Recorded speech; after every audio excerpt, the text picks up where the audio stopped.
Pai do Senhor, meus irmãos, você está no canal EBD de Você, um canal feito para você. Eu sou o professor Janilson e nós estamos de novo aqui de volta para continuar nossos comentários das lições bíblicas das editoras CPAD na classe de juvenis. A classe de juvenis está estudando a temática Avivamento para a Juventude. Essa é a nossa temática de capa, nosso assunto maior. E dentro desse assunto nós estamos estudando a história da igreja, especificamente a história dos avivamentos, e agora vamos entrar no aspecto dos resultados do avivamento. Nós já estudamos os grandes avivamentos da história, já estudamos eles dentro das Escrituras Sagradas, e agora vamos nos prender aos efeitos desse grande avivamento para a vida da igreja. E hoje a lição de número 7, ela nos traz por título Efeitos Espirituais do Avivamento.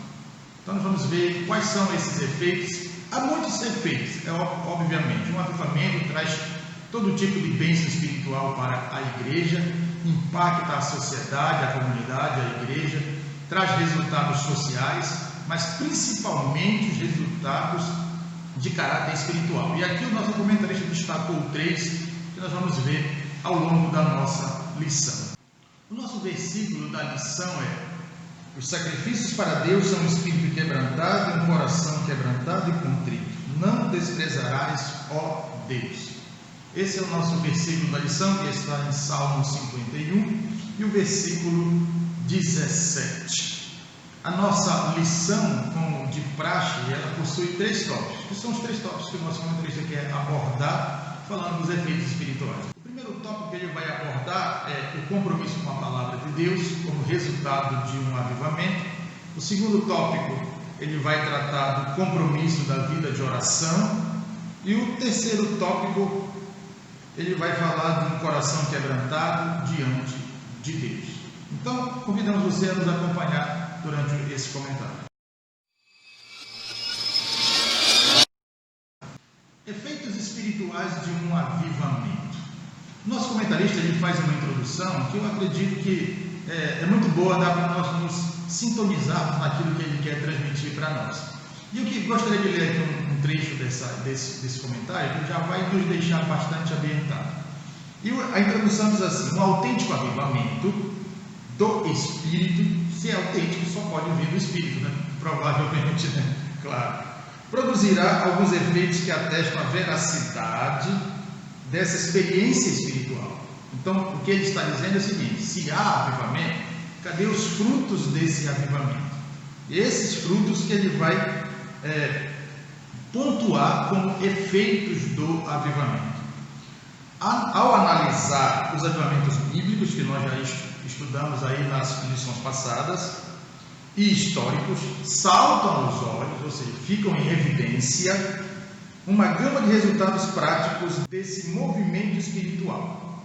Então, é óbvio, se há avivamento, há um resultado, quer espiritual, quer social.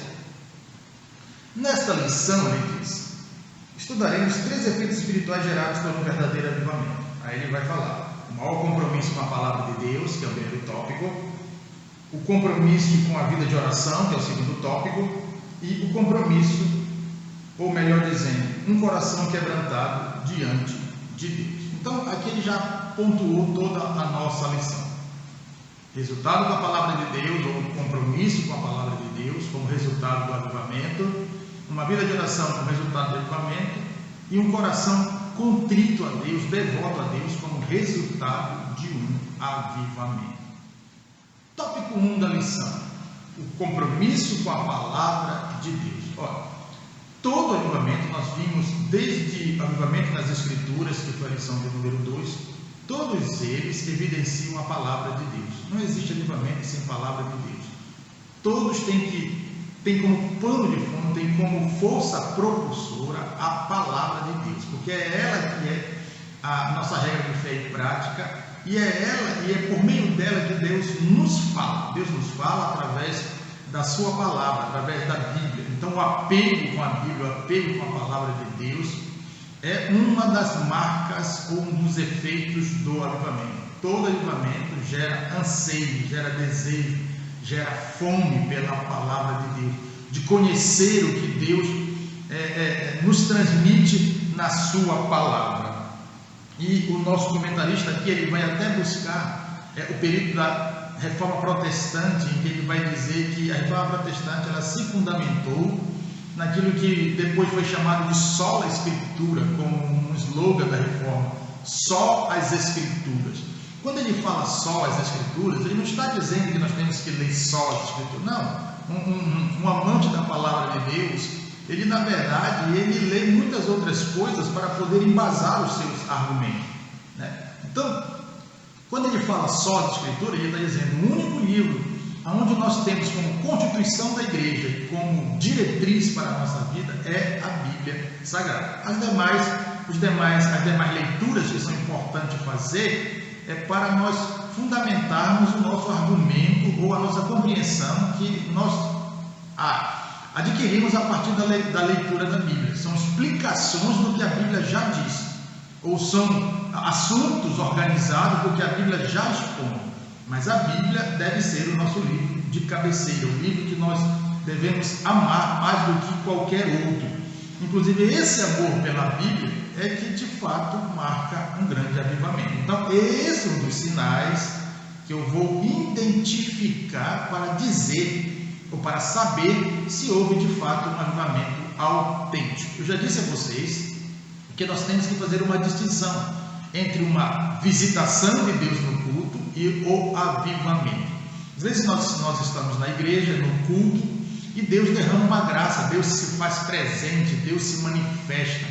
Então, e às vezes a gente é logo precipitado e dizer assim, não, nós estamos recebendo um avivamento. Não, avivamento eu só vou saber se de fato foi depois, no outro dia, quando eu voltar à igreja, se eu ver de novo lá as mesmas pessoas buscando a Deus com o mesmo empenho, a igreja lotada novamente, né? Assim, com as pessoas sedentas de buscar a Deus em oração, ouvindo a palavra de Deus, aí eu vou começar a pensar que de fato houve um avivamento. Se no outro dia eu voltar na igreja e encontrar o culto vazio, então obviamente que não houve um avivamento, houve uma visitação de Deus durante o culto. Eu sempre gosto de fazer essas duas distinções para a gente não ficar chamando de avivamento todo mover de Deus na igreja. Avivamento é algo muito mais profundo, muito mais duradouro e que causa um impacto muito maior na vida das pessoas.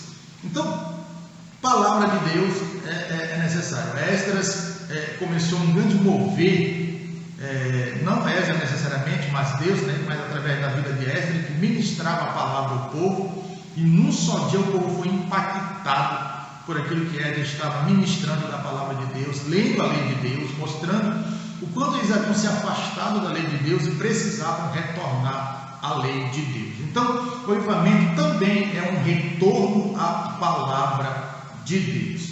E o nosso comentarista aqui, ele traz aqui alguns testemunhos ao longo da história dos efeitos dos avivamentos. Ele conta aqui um trecho do diário dos nossos pioneiros, dos nossos missionários, Daniel Bernardo Navinga, né, de como eles começaram o trabalho em Belém do Pará, e de como eles iam apresentando a Bíblia às pessoas, de forma que iam evangelizando as pessoas e apresentando a Bíblia e vendendo Bíblia para poder sustentar o trabalho de Deus em Belém do Pará. E as pessoas recebendo a palavra de Deus, ouvindo a explicação deles, as pessoas ficavam comovidas, queriam saber mais, né? De forma que a igreja em Belém do Pará começou debaixo desse mover de Deus e dessa sede pela palavra de Deus. Gunnar Wingre era um excelente expositor da palavra de Deus, né? Depois a esposa dele, Frida Wingre, também, né? Como eu já disse, ela foi até a única mulher a ser escritora de revistas de escolas dominicais, né, para a classe de adultos. Ela era uma pessoa muito capaz, ministrava muito bem. Então, a palavra de Deus sempre fez parte do início do movimento pentecostal no Brasil. As experiências do pentecostalismo. O nosso comentarista ele traz aqui uma citação de um grande escritor chamado Charles Sindo. E o Charles Sindo diz assim: Embora nossas experiências espirituais possam variar quanto à maneira como o Senhor nos orienta de maneiras exclusivas, você nunca deve, e realmente quero dizer nunca, se afastar da palavra de Deus que foi revelada e que é absolutamente confiável. Então ele fez isso numa obra lançada pela nossa editora CPAD, a obra é Abraçados pelo Espírito. Ele faz essa citação excelente, mostrando que não pode haver um avivamento afastado da palavra de Deus. Olha, no primeiro grande despertamento, Jonathan Edwards, ele pastoreou o avivamento e ele escreveu muito sobre aquele avivamento. Mas ele conseguiu conduzir aquele avivamento, posso assim dizer, orientando as pessoas, os crentes, com a palavra de Deus. Conosco não pode ser diferente. Todo avivamento, ele precisa ser orientado pela palavra de Deus. E aqueles que participam do avivamento não podem abrir mão da palavra de Deus, da leitura, da compreensão, do ensino da palavra de Deus. Então, palavra de Deus e avivamento andam lado a lado, eles são inseparáveis. Quando se separa, você cai em extremismo, você cai em fanatismo, você acaba acontecendo aquilo que, em vez de contribuir para o avanço do movimento, acaba contribuindo para a dispersão do movimento e o seu arrefecimento, ou seja, o seu esfriamento. Por quê? Porque sem palavra de Deus, nós não temos direção para onde caminhar. E o avivamento caminha pautado na palavra de Deus. Quando ele é pautado na palavra de Deus, ele é mais duradouro. Amém? Então, não se pode ignorar a palavra de Deus no avivamento. As nossas experiências, elas são importantes, porque elas marcam as nossas vidas, sim, é verdade, mas a orientação, ela vem da palavra de Deus, ela não vem necessariamente da experiência. A experiência não pode constituir uma doutrina. A experiência não pode. A experiência, ela é pessoal, particular e exclusiva. Cada um tem a sua experiência com Deus, mas a palavra de Deus, ela é geral, ela é para todos. Por isso que eu só posso constituir alguma doutrina, alguma crença a partir da palavra de Deus e a partir do seu respaldo por ela. Então, toda e qualquer doutrina, crença que possa surgir tem que ter respaldo bíblico. Tem que ter respaldo bíblico. Ou seja, eu vou encontrar aquilo na Bíblia. É isso que o nosso comentarista quer dizer. Então, a palavra de Deus, ela é o direcionador de todo grande avivamento. O tópico 2 da nossa lição vai tratar do compromisso com a vida de oração. Isso aqui, a gente, em certo sentido, nem precisaria falar, né? Porque isso aqui é beabá de um avivamento. Aliás, é a oração, é a busca a Deus, é o clamor por um avivamento que faz com que o nosso Deus derrame esse avivamento segundo a sua vontade. Então, todo avivamento, houve pessoas, houve servos, houve crentes, né, que precederam a esses avivamentos em clamor e oração diante de Deus, pedindo um avivamento. Eram crentes que perceberam que a sua época vivia uma sequidão espiritual, uma frieza espiritual, e aí esses crentes começaram a clamar a Deus, entenderam que o avivamento seria uma resposta para aquela situação e circunstância que eles estavam vivendo. Então sempre houve pessoas que precederam o avivamento. O avivamento sempre é fruto de oração de pessoas. Contudo, a gente precisa entender que o avivamento ele não é provocado pelo homem, né? É Deus que decide derramar o seu espírito, é Deus que decide mover as águas, é Deus que decide trazer um avivamento ao seu povo, à sua igreja. É uma decisão puramente divina, mas o pedido e o clamor são nossos. Então, veja, o avivamento, além dele despertar para essa vida de oração, porque ele gera sede pela palavra de Deus, ele gera sede pela presença de Deus. Então ele nos leva a estar na presença de Deus, a orar constantemente, a ter uma vida de oração mais consistente, né? Não aquela oração esporádica, se der eu oro, se não der eu não oro, se tiver tempo eu oro, se não tiver tempo eu não oro. Na verdade nós cometemos um grave erro quando pensamos assim.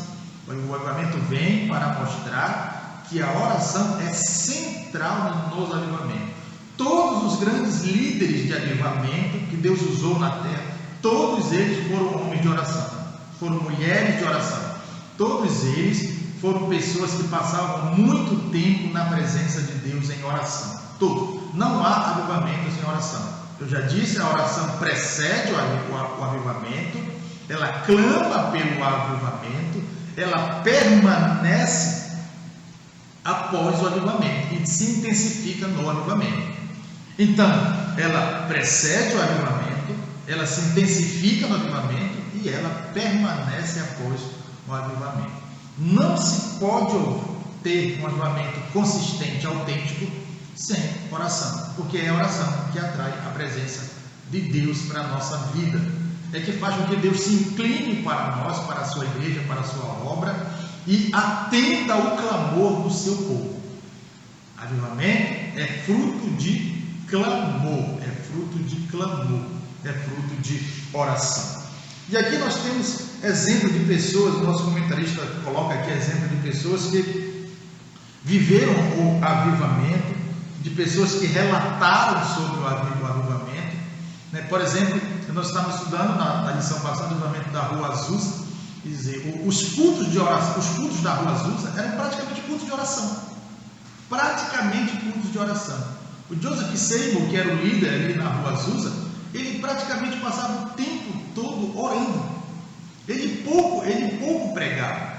Tanto, a ação de Deus era tão grande que Deus dirigiu o culto que as pessoas que os irmãos ali, as pessoas que chegavam ali, os crentes, só queriam estar na presença de Deus em oração, clamando a Deus. Inclusive, na parte de cima do prédio, havia salas de oração para que a pessoa pudesse se retirar e passar mais tempo em oração com Deus, né, enquanto o culto se desenvolvia ali embaixo. Cultos que eram o dia todo, entravam pela noite, todo local onde está acontecendo o mover de Deus, você vai ver essa permanência maior na presença de Deus, um culto mais extenso, não por querer um culto mais extenso, mas porque a presença de Deus é tão forte que as pessoas entram e não querem sair mais dali, porque o mover de Deus está ali, e isso leva a uma constante busca de Deus em oração. O Espírito de Deus, ele provoca isso no cristão que está envolvido no avivamento. Então, todo avivamento tem essa busca incessante por Deus. Aqui, o nosso comentarista cita o exemplo de Charles Finney, que ele passava horas em oração, né? Passava 2-3 horas em oração todos os dias, né? John Wesley, a mesma coisa, passava 2-3 horas em oração. Todos os grandes homens de Deus que lideraram movimentos espirituais, todos eles passavam muito tempo em oração. E isso ficou exemplo para nós. Você vê que Jesus passava muito tempo em oração, por isso que fez o que fez. Ele trabalhava o dia todo, Jesus, libertando pessoas, curando, ensinando acerca do reino, mas à noite ele se retirava para orar. Então Jesus passava muito tempo em oração. Ele nos deixou esse exemplo de oração, e todos nós sabemos que nós não conseguiremos avançar em coisa alguma no reino de Deus se nós não formos pessoas de oração, não gostarmos de oração, não estarmos constantemente clamando a Deus. Não há. Sem oração não há avivamento, sem oração não há mover de Deus, sem oração não há ação de Deus, sem oração não há avanço do reino de Deus. Então esse é o segundo ponto que você vai identificar um avivamento numa igreja. Essa igreja ora, essa igreja gosta de oração, essa igreja passa tempo em oração, essa igreja se reúne para orar. Então veja que às vezes a gente acha que o avivamento a gente identifica pelo canto da igreja, pelo momento de louvor. Não. Eu sei que no momento de louvor há um mover de Deus, Deus se manifesta, a igreja adora, mas as marcas de um avivamento é sempre aquele que diz respeito a um sacrifício da vida. Perceba, né? Dedicação à palavra de Deus, que é a leitura, o estudo, exige de nós oração, né? Que exige de nós esse esforço e essa dedicação.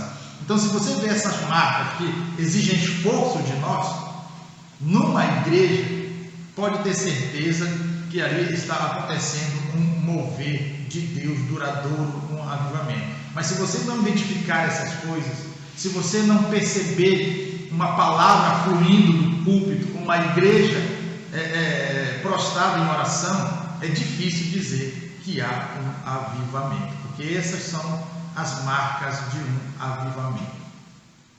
Um coração quebrantado diante de Deus. Esse é o nosso terceiro tópico aqui, que é o tópico que vai falar sobre a nossa devoção pessoal. Ou seja, todos aqueles que estão envolvidos no avivamento ou que fizeram parte de um avivamento, de um mover de Deus, que tiveram uma vida reavivada, despertadas, renovadas por Deus, você vai perceber que ela tem uma vida devocional muito intensa a Deus. Você vê que você percebe uma diferença na vida dessa pessoa, de um coração quebrantado na presença de Deus, de um coração contrito a Deus, exatamente como aconteceu com Davi, que estava arrependido do seu erro, e esse arrependimento era sincero, por isso o seu coração estava quebrantado diante de Deus. Porque o Espírito de Deus, quando ele toma conta da vida de um crente, uma das primeiras coisas que ele gera é isso, esse quebrantamento. A gente se sente incapaz, a gente se sente indigno até de estar ali na presença de Deus. Todos os profetas do Antigo Testamento que tiveram visões de Deus, todos eles se sentiram incapazes de ver aquela visão. Isaías chegou a dizer que ele iria morrer, porque ele viu o sangue. Mesma coisa Ezequiel, quando teve uma visão de Deus, ele colocou o seu rosto entre os seus joelhos, quer dizer, quebrantado, humilhado diante de Deus. Um coração arrogante, prepotente, isso é contrário a um avivamento na vida. Se há esse tipo de atitude na vida de alguém, não se pode dizer que esse alguém está avivado ou que esse alguém está renovado, porque duas coisas geram em nossa vida: esse sentimento da nossa incapacidade, uma consciência de pecaminosidade, de que nós somos falhos, que nós somos pecadores. Essa consciência ela é muito forte quando estamos avivados por Deus, ou quando há um avivamento, você percebe isso, né? As intrigas, as questões são deixadas de lado, porque os corações passam a ser quebrantados a Deus, passam a ser corações humildes, devotos a Deus, né? São pessoas que deixam de fazer caso por qualquer coisa, as contendas elas são afastadas, porque intriga, contenda geralmente é resultado de um coração obstinado, de um coração prepotente, de um coração que não sabe perdoar, de um coração que é altivo. Então contenda, intriga, divisão são fruto desse tipo de coisa. Mas um coração quebrantado traz união. Quem não quer estar perto de uma pessoa humilde? Um coração quebrantado, que é marca de um avivamento, e é isso que vai identificar na vida de alguém se esse alguém está avivado ou não, é justamente esse tipo de coisa, né? Que aqui o nosso comentarista aponta. Ele aponta a palavra de Deus na vida, a pessoa que ama ouvir a palavra, que ama ler a palavra, que passa tempo lendo a palavra.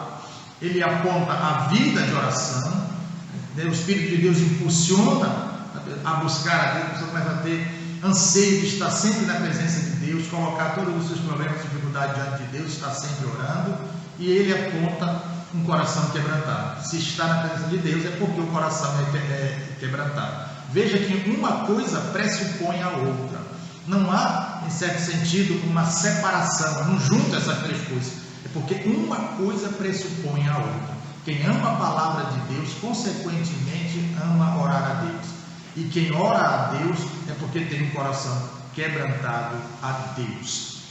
Então, esses são os três efeitos de um avivamento. Não são só esses, mas ele destacou esses três que são os três preponderantes, né? Você vê que ele não destacou o aspecto social, o impacto na sociedade, na família, que tudo isso é fruto de um avivamento. Mas ele destacou esse aqui, que são três que você, se você observar, estão relacionados à nossa vida pessoal com Deus, que é eu que leio a palavra, é eu que oro, E é eu que tenho o coração quebrantado. Veja, ninguém pode entender nenhuma dessas três coisas por mim. Ninguém pode entender nenhuma dessas três coisas por nós. Então veja que ele focou os aspectos que dizem respeito à nossa vida pessoal diante de Deus. Então, para nós encerrarmos aqui o nosso comentário, o nosso comentarista traz aqui no subtópico 2, no tópico 3, ele diz assim: um autêntico avivamento nos faz descansar na eficácia do sacrifício vicário de Cristo. O que é que ele quer dizer isso? Ele quer dizer que um autêntico avivamento nos faz reconhecer Cristo como Senhor e Salvador da minha vida. Me faz reconhecer que sem Cristo eu não sou nada. Gera um sentimento de dependência de Deus, aquilo que eu falei, uma consciência de pecaminosidade, que me faz ter anseio por um Salvador, por um Redentor, por alguém, por mim. Foi isso que aconteceu lá na cidade de North Hamilton, onde o pastor Jonathan Edwards pastoreou, e onde aconteceu o primeiro grande despertamento americano, uma consciência muito forte de pecado, que fazia com que o povo estivesse sempre quebrantado diante de Deus, reconhecendo que se estavam ali, que se tinham salvação em Cristo Jesus, era porque Deus era gracioso e misericordioso. E aí não há nenhum motivo para altivez de coração, uma vez que essas coisas, salvação, avivamento, são dons da graça de Deus sobre nós, ou seja, são frutos da graça de Deus sobre a igreja. Amém, meus irmãos? E para encerrar, o nosso comentarista ele faz uma rápida conclusão, falando do mover de Deus no início do avivamento aqui no Brasil. Ele disse que os nossos pioneiros nos legaram aqui esses valores ou esses princípios que nós seguimos hoje, os quais nós devemos sustentá-los mediante a leitura ou a compreensão e o estudo da palavra de Deus. O que ele quer dizer é que o legado que nós temos, ele coloca aqui, o legado deixado pelos pioneiros atesta que o movimento pentecostal brasileiro foi fruto de um autêntico avivamento bíblico. De fato, queridos, quando os pioneiros chegaram aqui em terras brasileiras, em Belém do Pará, o que eles enfrentaram, eles só poderiam ter permanecido se de fato o Espírito de Deus estivesse operando na vida deles e através deles. Porque muitas situações difíceis eles viveram, muitas. Enfrentaram todas, venceram todas, e a partir daí o movimento pentecostal se espalha pelo Brasil, essa mensagem se espalha pelo Brasil, e para onde vai, aonde alcança, impacta a região, impacta a vida de pessoas. O nosso início foi um início muito bom, de um mover muito poderoso de Deus, o qual nós hoje precisamos clamar a Deus, para que tenhamos um tempo como aquele de mover de Deus em nossas vidas e em nossas igrejas. Tudo bem?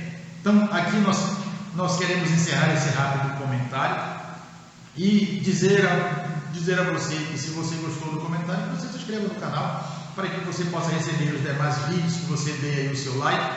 Isso nos ajuda e nos incentiva a continuar fazendo esse trabalho. Amém? Deus abençoe você, uma boa aula, e que o Senhor lhe use como um grande instrumento para motivar os outros na busca de um avivamento. Que Deus abençoe, em nome de Jesus.